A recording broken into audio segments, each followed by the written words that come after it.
Qatar, जो कि middle east का एक छोटा सा देश है, अब वह भारत की तरफ झुकता हुआ नजर आ रहा है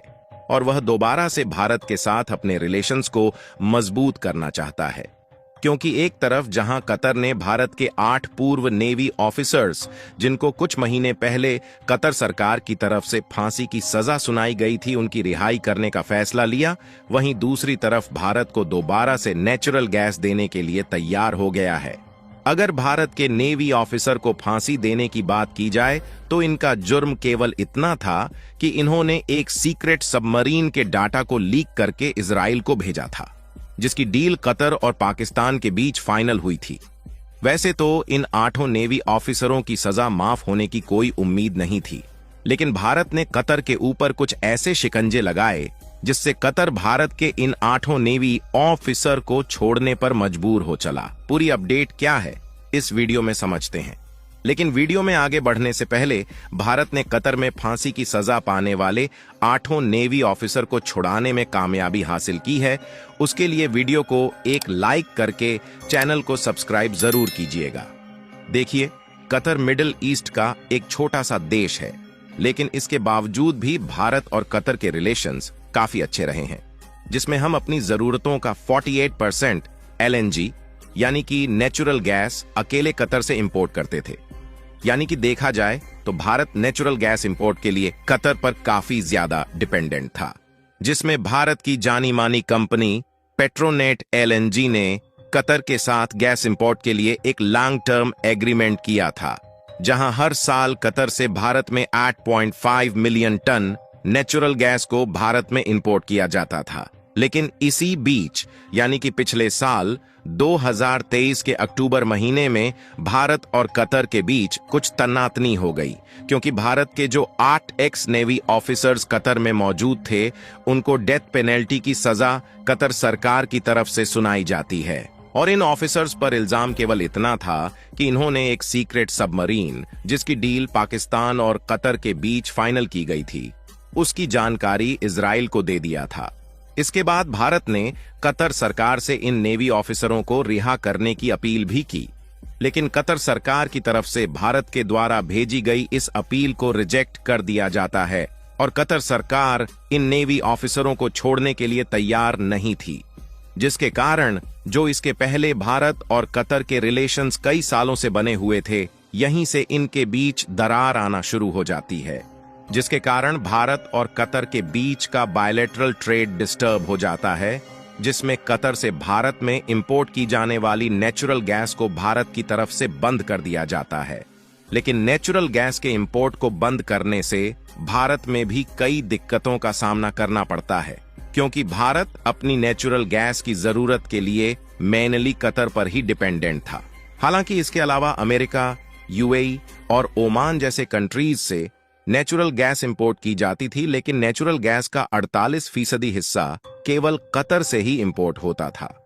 यानी कि भारत में नेचुरल गैस की आपूर्ति मेनली कतर के द्वारा ही किया जाता था। लेकिन भारत और कतर के विवाद से नेचुरल गैस की सप्लाई को अमेरिका और UAE की तरफ पूरी तरह से स्विच कर दिया जाता है, जिसके लिए भारत में नेचुरल गैस इंपोर्ट करने के लिए हाई कास्ट चुकानी पड़ रही थी। और इन्हीं बीच भारत की तरफ से कतर के खिलाफ कुछ शिकंजे कसे गए। इसके अलावा आपको जानकर हैरानी होगी कि कतर भी कुछ अन्य मुस्लिम देशों की तरह चावल और दाल समेत सभी अनाज, सब्जियां और फ्रूट्स इंपोर्ट के लिए भारत पर ही डिपेंडेंट है, जिससे कतर चाहते हुए भी भारत से अपने रिलेशन को खराब करना उचित नहीं समझा। कतर को यह बात मालूम हो गई थी कि अगर इन 8 भारतीय नौसैनिकों को रिहा नहीं किया जाएगा तो भारत से कतर में जो वेजिटेबल्स, फ्रूट्स और गेहूं, चावल, दाल समेत अन्य अनाजों का इंपोर्ट किया जाता है, उस पर भी जल्द ही रोक लगाया जा सकता है, जिससे कतर भारत के 8 एक्स नेवी ऑफिसर को छोड़ने पर मजबूर हो गया, जिसमें से 7 नेवी ऑफिसर इस समय भारत वापस आ चुके हैं, लेकिन एक नेवी ऑफिसर को अभी भी रिहा नहीं किया गया। फिलहाल उनके अपील की प्रक्रिया में 1-2 दिनों का और वक्त लगेगा। इसके बाद उन्हें भी भारत में वापस भेज दिया जाएगा। यही नहीं, इसके अलावा कतर दोबारा से भारत में नेचुरल गैस भी एक्सपोर्ट करने के लिए तैयार हो गया है, जिसमें कतर भारत को 20 सालों तक नेचुरल गैस की सप्लाई करेगा। जहां भारत की पेट्रोनेट एलएनजी और कतर एनर्जी के बीच $78 मिलियन का एग्रीमेंट साइन किया गया है। और देखा जाए तो भारत और कतर के बीच $78 मिलियन की यह डील भारत को बहुत बड़े मुनाफे देने वाली है, क्योंकि कतर और भारत के बीच की गई 20 सालों के लिए इस डील में कतर सस्ते दामों में भारत को नेचुरल गैस देने के लिए तैयार है। द इकोनॉमिक टाइम्स की एक रिपोर्ट के मुताबिक भारत एंड कतर के बीच नेचुरल गैस इंपोर्ट के लिए इस लॉन्ग टर्म एग्रीमेंट के कारण $6 बिलियन बचाया जा सकेगा, जिसका यूज हम दूसरे आइटम्स के इंपोर्ट में कर सकेंगे। यानी कि लगभग 20 सालों तक भारत को नेचुरल गैस के इंपोर्ट के लिए अलग अलग देश में नहीं भटकना पड़ेगा। और इससे भी ज्यादा कमाल की बात यह है कि अगर हम चाहे तो कतर को पैसे ना देकर फूड प्रोडक्ट के बदले कतर से नेचुरल गैस इंपोर्ट कर सकते हैं, जिससे भारत का फॉरेन रेवेन्यू, जो कि भारी मात्रा में नेचुरल गैस खरीदने के लिए इन्वेस्ट हो जाता है, उसको भी बचाया जा सकता है। और हमने आपको पहले भी बताया कि कतर भी कुछ अन्य मुस्लिम देशों की तरह चावल और दाल समेत सभी अनाज, सब्जियां और फ्रूट्स इंपोर्ट के लिए भारत पर ही डिपेंडेंट है, जिसमें भारत से हर साल लगभग $11 मिलियन के फ्रूट्स और वेजिटेबल्स के साथ साथ लगभग $10 मिलियन का अनाज अकेले कतर में एक्सपोर्ट किया जाता है। यानी कि देखा जाए तो कतर लगभग पूरी तरह से फूड इंपोर्ट के लिए भारत पर ही डिपेंडेंट है। और हम चाहे तो कतर से नेचुरल गैस इंपोर्ट करने के बदले इन्हीं फूड प्रोडक्ट को कतर में एक्सपोर्ट कर सकते हैं, जिससे नेचुरल गैस इंपोर्ट के लिए भारत को जो टैक्स और एक्साइज ड्यूटी पे करना पड़ता है, उससे आसानी से बचा जा सकता है। और इस समय वैसे भी लाल सागर में हूती विद्रोहियों के अटैक के कारण यूनाइटेड स्टेट और भारत के बीच का ट्रेड रूट डिस्टर्ब हो चुका है, जिससे यूनाइटेड स्टेट द्वारा भारत में कच्चा तेल और नेचुरल गैस नहीं आ पा रही है। यानी कि कतर और भारत के बीच नेचुरल गैस इंपोर्ट के लिए फाइनल की गई यह डील काफी ज्यादा मददगार साबित होने वाली है। और भारत में इन्हीं नेचुरल गैस का इंपोर्ट करके भारत में मौजूद रिफाइनरीज द्वारा एलपीजी और सीएनजी जैसी गैसों का निर्माण किया जाता है, जहां भारत के द्वारा दूसरे देशों में एलपीजी गैस का एक्सपोर्ट किया जाता है,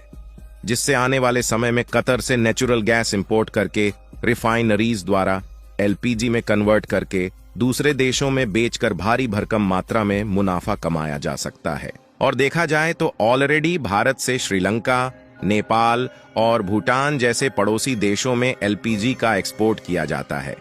और हाल ही में कुछ दिनों पहले भारत की पुणे गैस ने श्रीलंका में अपनी एलपीजी गैस को एक्सपेंड करने की प्रक्रिया शुरू कर दी है, जिससे श्रीलंका में एलपीजी की रिक्वायरमेंट को पूरा करके वहां की मार्केट से भी मुनाफा कमाया जा सके। यानी कि कुल मिलाकर भारत को जिस चीज के लिए अभी दूसरे देशों में भटकना पड़ रहा था, अब 20 सालों तक नेचुरल गैस के लिए मार्केट खोजने की जरूरत नहीं है। और कतर से सस्ते दामों में नेचुरल गैस इंपोर्ट करके उससे मुनाफे कमाने का एक बहुत बड़ा कदम साबित होने वाला है। बाकी आपको क्या लगता है कि कतर से नेचुरल गैस इंपोर्ट करके और एलपीजी गैस को दूसरे देशों में एक्सपोर्ट करके भारत को अच्छा मुनाफा होने वाला है या नहीं? अपनी राय कमेंट में जरूर बताएं। और कतर ने भारत के 8 नेवी ऑफिसर के फांसी की सजा को माफ कर दिया है, उसके लिए वीडियो को एक लाइक जरूर करें और अपने साथियों तक शेयर करें ताकि उन्हें भी जानकारी मिल सके। इसी तरह और भी नॉलेजेबल वीडियो देखने के लिए चैनल को सब्सक्राइब करके बेल नोटिफिकेशन को ऑल पर जरूर सेलेक्ट करें। जय श्री राम।